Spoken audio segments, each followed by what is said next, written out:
जय गुरु जी, नमस्ते गुरु जी, लख लख शुक्राना गुरु जी। संगत जी, आज का हम पठन जो करेंगे वो करेंगे दिव्य आभा का पृष्ठ नंबर 115 से 119। नम आकाश पर प्रज्वलित सूर्य। अपने गुरु की महानता का वर्णन करने में मुझ में कोई सामर्थ्य नहीं है, क्योंकि मात्र शब्द उनकी आदित्य दिव्यता के लिए अपर्याप्त है। तथापि उनकी आज्ञा से आदर और प्रेम से भरे कुछ शब्दों में उन्होंने अपनी कृपा से हमें कैसा धन्य करा है, ये अनुभव आपके साथ बटोर रही हूँ। जीवन के अस्तित्व का मार्ग मोक्ष प्राप्ति की कामना के समान है।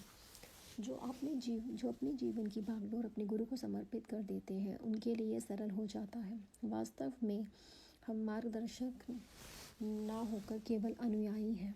मेरा जन्म एक जट सिख परिवार में हुआ था। मेरे परिवार में आनंद, सुख, विधि, शिक्षा, अनुशासन किसी का अभाव नहीं था। अपने बचपन से ही मैं अपने दादा से बहुत प्रभावित रही हूँ, जो सदा धर्म और ईश्वर में विश्वास रखते आए हैं। शनै शनै एक गुरु की महिमा प्राप्त करने का विचार मेरे मन में बस आया। मेरे विवाह भी एक जट सिख परिवार में हुआ था। मेरे पति 3 कन्याओं के बाद परिवार में आए थे। इस कारण उन्हें अत्यधिक स्नेह प्राप्त हुआ और उनकी आदतें बिगड़ गईं। उनकी सब मांगें पूरी कर दी जाती थी।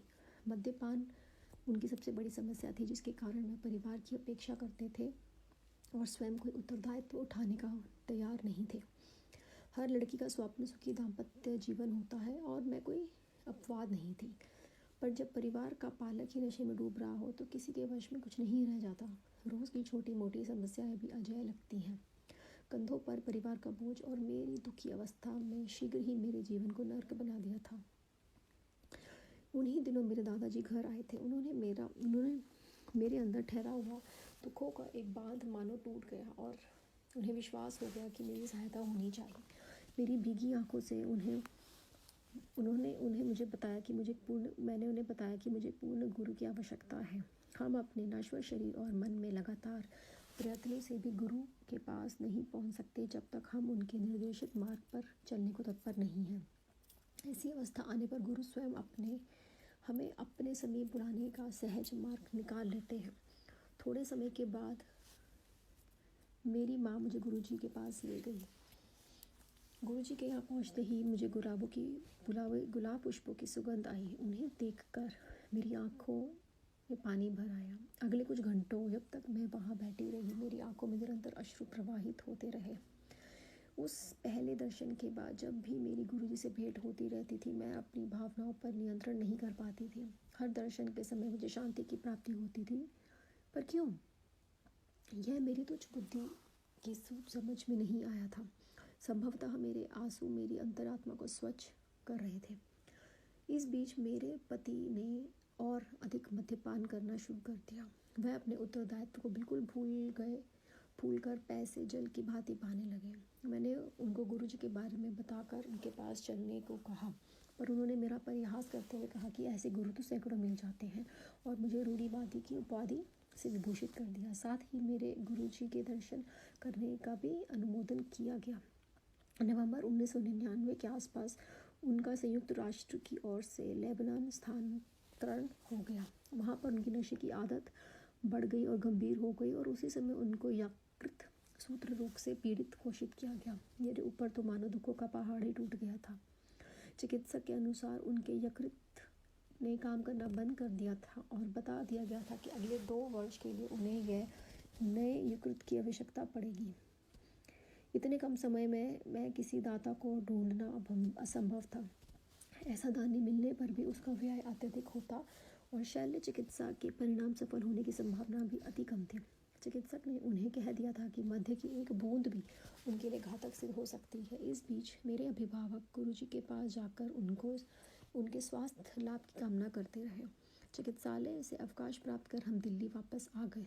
मेरे आग्रह पर वे गुरुजी के पास आ गए, पर एक कोने में बैठकर यही शिकायत करते रहे कि कितनी थकान है और मैंने ही आने की जिद करी थी। उस दिन जब मैं गुरुजी के पास पहुंची तो मैं अवकाश से कुछ बोल नहीं पाई। मेरी माँ और मैंने गुरुजी से उनके बचाने की विनती करी। गुरुजी ने उत्तर दिया कि वह तो नास्तिक हैं और वह उनकी सहायता कैसे कर सकते हैं। उसके बाद मैं गुरुजी के पास अकेली ही जाती रही क्योंकि मेरे पति साथ आने को तत्पर नहीं थे। एक रात गुरुजी के यहाँ से वापस आने पर जब मैं गहरी नींद में सो रही थी तब अचानक से ज़ोर से मेरे कमरे में एक वायु का झोंका आया। भय के कारण मैं बिस्तर से उठकर बैठ गई और आंखें बंद कर प्रार्थना करने लगी। मुझे अंधेरों से चीरते श्वेत प्रकाश का आभास अब हुआ जो मेरे मस्तक तक आ गया था। उस श्वेत प्रकाश के मध्य में गुरुजी की आकृति थी। उन्होंने कहा था कि जब वे मेरे पति को ठीक करेंगे, कहा था कि अब वे मेरे पति को ठीक करेंगे। अगले 15-20 मिनट तक शैल्य कक्षों के समान गंध आती रही। उसके बाद जब सब साफ हो गया तो गुरुजी ने कहा कि उन्होंने मेरे पति को स्वस्थ कर दिया है। उसके बाद मैं सो गई। उस दिन को बीते हुए 6 वर्ष बीत गए हैं, परंतु मेरे पति ने अपने नशे की आदत बनाई रखी है। मेरे परिवार वाले और मैं विस्मित हैं कि चिकित्सकों के कथन के विपरीत उनका स्वास्थ्य बना हुआ है और गुरुजी कैसे उनकी दिन रात देखभाल कर रहे हैं। मेरे पति भी गुरुजी द्वारा दिए गए जीवन दान के लिए उनके आभारी हैं।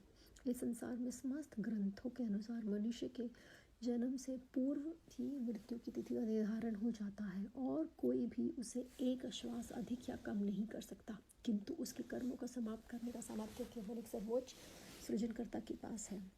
एकमात्र गुरुजी ही ब्रह्मांड के संचालक हैं। वे सर्वश्रेष्ठ शक्तिशाली हैं जिन्होंने मेरे पति की गाथा को पुनः लिखा है। मैं और मेरे परिवार वालों ने अनेक बार गुरुजी की सहायता की गुहार लगाई है और यह अनुभव किया है कि अचानक ही में सब कुछ ठीक हो गया है, जैसे किसी ने कोई जादुई छड़ी घुमा दी हो। एक बार मुझे गुरुजी के पास अपनी आधा दर्जन से अधिक सहेलियों को ले जाने का संयोग प्राप्त हुआ। उनसे मैं गुरुजी के गुणों का वर्णन करती आई थी।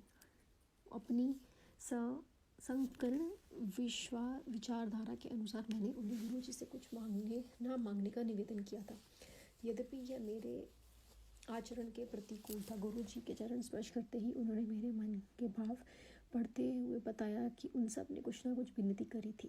उन्होंने सबकी मनोकामना पूर्ण कर दी थी। उनके पास कोई भी खाली हाथ नहीं लौट सकता। व्यापारी को समृद्धि, रोगी को स्वास्थ्य लाभ, विद्यार्थी को विद्या आदि। कुछ को उनके आशीष का आभास हो जाता है, शेष अनभिज्ञ रहते हैं। उनके स्नेह की कोई कमी नहीं है। आस्तिक या नास्तिक सबको उनकी दया प्राप्त होती है।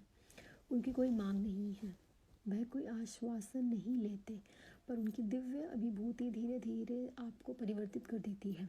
प्रतिदिन याचक अपने दुख लेकर उनके दर्शन के लिए आते हैं और उनकी कृपा उन पर मेघों से ढके हुए नम आकाश को चीर कर चमकते हुए सूरज की भांति बरसती है।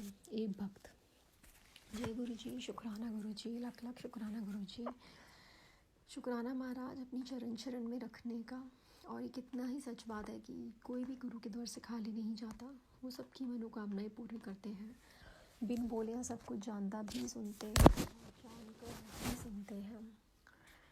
और कहीं ना कहीं ये जो सत्संग आज हमने पढ़ा और सुना संगत जी, कहीं ना कहीं मेरे जीवन पे भी प्रभावित होता है कि कैसे मेरे हस्बैंड एक स्टेज पे थे और आज महाराज की कृपा से वो कहाँ हैं। सो बेअंत शुक्राना महाराज, आपने मुझे पूरा विश्वास है कि आपने मेरी भी जीवन की कहानी बदली है, मेरे सुहाग की कहानी बदली है। आपका अनंत और बेअंत शुक्राना महाराज।